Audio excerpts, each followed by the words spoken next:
Ala, hindi na kumanta ng happy birthday. Kanta na kayo.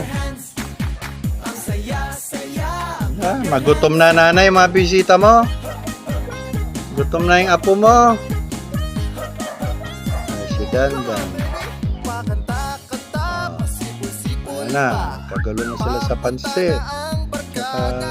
Ayun ko yun, palabok at sila. Iwan na ang problema.